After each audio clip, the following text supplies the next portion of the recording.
Ces 20 dernières années, la frénésie des startups a totalement envahi le monde. I want France to be a startup nation. En tête de proue, on a les boîtes tech de la Silicon Valley, parfois valorisées à plusieurs milliards de dollars. C'est le nouvel Eldorado, c'est ce qui fait rêver de nombreux entrepreneurs qui voient déjà leur prochaine idée les rendre milliardaires. Et peu importe s'il faut travailler 90 heures par semaine et sacrifier sa vie sociale et sa santé pour y arriver. Mais récemment, une nouvelle catégorie d'entrepreneurs a commencé à émerger. Des développeurs qui choisissent de travailler seuls, qu'on appelle des indie hackers. Et même s'ils sont seuls, certains gagnent vraiment très bien leur vie, jusqu'à plusieurs millions par an. Tout ça en promotant un lifestyle de rêve, en travaillant 4 heures par jour depuis leur Airbnb à Bali ou à Lisbonne. Ça paraît trop beau pour être vrai, surtout dans un monde où la hustle culture est encore extrêmement populaire. S'il y avait vraiment moyen de devenir aussi riche sans sacrifier sa vie, ça saurait. À moins que quelque chose ait changé au cours des dernières années. Et peut-être que ces entrepreneurs ont su en tirer parti avant tout le monde. Alors qu'est-ce qui a changé? Et surtout, comment est-ce que vous aussi vous pouvez en profiter, même si vous n'êtes pas développeur? Quand vous voyez un développeur seul générer plusieurs centaines de milliers d'euros par an, vous dites sûrement que ça doit être un génie du code. Pourtant, si vous vous y connaissez un minimum, vous vous rendez compte que leurs applications sont pas techniquement incroyables. Pire encore, certains font des choses qui feraient pleurer les devs les plus puristes. Par exemple, Peter Levels, qui est le développeur derrière RemoteOK ou Nomadlist, est connu pour déployer du code directement en production. Si vous voulez, c'est un peu comme changer les roues d'une voiture pendant qu'elle roule. Alors bien sûr, ils sont compétents. Mais c'est pas ça qui les fait sortir du lot. En fait, ceux qui réussissent ont généralement un point commun, ils ont fait des dizaines et des dizaines d'essais avant de trouver la formule qui marche. C'est jamais un overnight success, c'est juste qu'à force de lancer des bateaux dans toutes les directions, il y en a un qui finit par arriver à bon port. Et c'est ça le véritable secret des indie hackers qui réussissent. C'est cette capacité d'exécution et d'itération extrêmement rapide, et surtout la détermination de faire ça pendant des mois et des années, sans le moindre résultat. Alors, dit comme ça paraît facile, mais une application, c'est pas juste du code, parce que quand elle est prête, il faut ensuite la déployer sur un serveur et s'assurer que tout fonctionne correctement. Il faudra évidemment sécuriser ce serveur pour éviter les attaques, puis il faudra configurer le serveur pour éviter que tout crache si vous avez un pic de visiteurs, et bien sûr, faire du marketing pour attirer des clients. Alors tout ça, il y a à peine 10 ans, ça demandait une équipe de 5 à 10 personnes. Mais surtout, ça demandait énormément de temps. Et donc ça aurait été vraiment compliqué pour nous indie hackers de créer comme ça des dizaines d'applications chaque année. Et c'est justement là qu'un nouveau protagoniste entre en scène. Un jeune Argentin qui va totalement changer la donne. Guillermo Roche grandit dans les années 90 dans un quartier de Buenos Aires. Il commence à coder très jeune, influencé par son père qui est lui-même passionné de technologie. Dans son adolescence, il va participer à plein de projets open source et il va commencer à se faire un petit nom dans la communauté des développeurs. Et en 2009, alors qu'il n'a que 18 ans, il va s'installer à San Francisco pour se lancer dans l'aventure entrepreneuriale. À cette époque, c'est l'âge d'or de la Silicon Valley avec l'avènement du Web 2.0 et Guillermo va être aux premières loges. Et après avoir créé plusieurs startups qui ont toutes eu un certain succès, il lance Zeit en 2015, dont la mission était de simplifier le développement et le déploiement d'applications web. Puis, en 2020, Zeit se réorganise et est rebaptisé Vercel.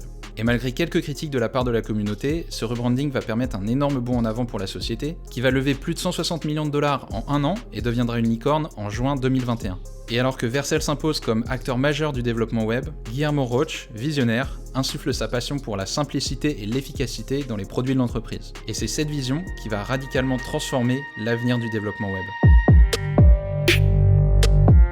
Alors, la vision, c'est bien pour séduire les investisseurs, mais à un moment donné, une entreprise, ça doit aussi générer de l'argent. Guillermo est convaincu que la meilleure stratégie à adopter, c'est de chouchouter les développeurs pour les attirer et les fidéliser. Et pour ça, Vercel mise sur deux axes, construire ou acquérir les outils qui vont attirer les développeurs. D'un côté, il contribue à de nombreux projets open source qui facilitent la vie des développeurs, notamment Next.js, leur framework pour créer des applications web. Et d'un autre côté, ils intègrent pas mal de petites boîtes et intègrent leurs innovations directement dans leur plateforme. Et cette stratégie, elle semble fonctionner, puisqu'en 2022, Vercel a réalisé 25,5 millions de dollars de bénéfices. Et en 2023, il grimpe à 60,6 milliards de bénéfices, soit une augmentation de 137% en seulement un an.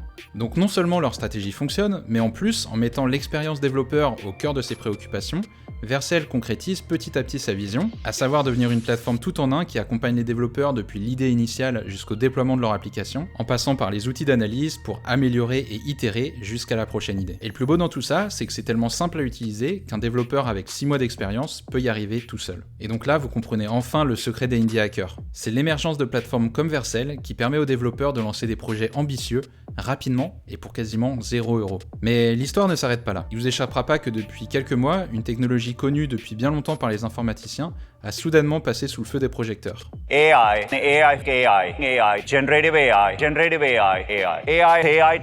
AI, machine learning, AI, semantic understanding. Je vous parle évidemment de l'IA et il se pourrait que ça permette à Vercel d'aller encore plus loin dans la simplification du processus de création d'applications web. mai 2024, Vercel fait une nouvelle levée de fonds et la boîte est valorisée à 3,25 milliards de dollars. Et évidemment, avec tout cet argent, Vercel a bien l'intention d'améliorer ses produits. Et en particulier, il y a un petit projet open source qui les intéresse, dont Vercel avait recruté le développeur principal quelques mois auparavant. Ce projet, il s'appelle V0 et pour faire simple, c'est ChatGPT pour créer des applications web. Vous dites à l'IA ce à quoi vous voulez que votre site ressemble et il va le coder en temps réel pendant que vous allez vous servir un petit café. D'après le CEO de Vercel, l'objectif de V0, c'est de permettre aux entreprises de créer des sites personnalisés en un instant, sans compétences en programmation. Et il faut dire que le résultat est assez impressionnant, et si vous voulez voir une démo complète, j'en ai fait une vidéo sur ma chaîne YouTube que je vous invite évidemment à aller voir. Le lien est en description. Bon, par contre, il faut être honnête, le projet est encore à ses tout débuts, et si vous y connaissez vraiment rien en code, vous allez probablement galérer un peu. Mais Vercel croit beaucoup en ce projet et prévoit d'investir une partie des fonds levés dans son développement. Alors si aujourd'hui V0 cible encore plutôt les développeurs, il se pourrait que ça change à l'avenir. Parce qu'on se rend compte que Vercel suit en quelque sorte les traces d'Apple avec les ordinateurs, c'est-à-dire qui permettent aux non-initiés de s'approprier la technologie. Guillermo Roche a d'ailleurs une analogie que j'aime bien. Le cloud c'est vraiment puissant, mais c'est comme si on vous donnait une boîte de 3000 Lego à assembler vous-même. Et donc le but de Vercel, c'est pas juste de vous donner la notice, mais c'est carrément de construire les Lego à votre place pour que vous ayez plus qu'à jouer avec. Et justement, si vous n'êtes pas développeur, c'est là qu'il y a une opportunité à saisir.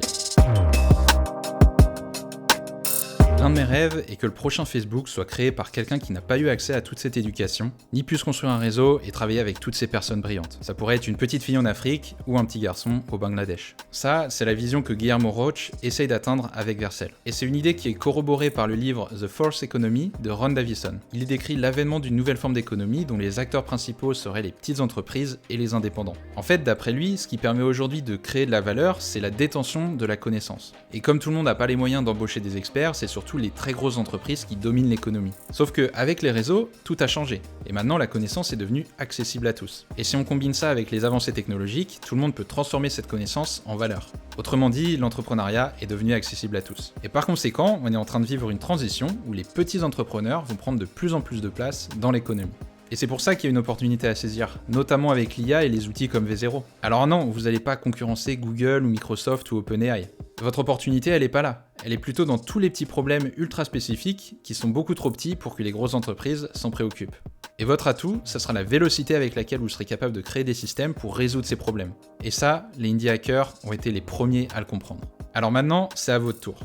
Je vais pas vous vendre du rêve, sans expérience, vous n'allez pas créer le nouveau Facebook. Mais avec un peu de détermination, je vous promets qu'en quelques semaines, n'importe qui est capable de développer un outil propre à sa niche. Alors prenez les devants et commencez à construire dès maintenant. L'économie de demain n'est pas réservée aux géants du web, mais aux audacieux. Aux audacieux qui osent innover, aux audacieux qui persévèrent et aux audacieux qui osent créer. Voilà, merci d'avoir regardé cette vidéo jusqu'au bout, j'espère qu'elle vous a plu. Si c'est le cas, vous pouvez mettre un petit like et vous pouvez commenter Indie Hacker pour montrer que vous êtes arrivé jusque là. Et si le sujet du web vous intéresse, je vous invite à aller découvrir ma chaîne YouTube sur laquelle je partage des conseils et mes apprentissages en termes de web design. Donc je vous parle de choses concrètes comme comment choisir les couleurs de votre site ou alors comment organiser la mise en page de votre site pour qu'il ait l'air pro. La chaîne s'appelle Mélis Elio et donc j'espère vous retrouver là-bas et moi je vous dis à bientôt.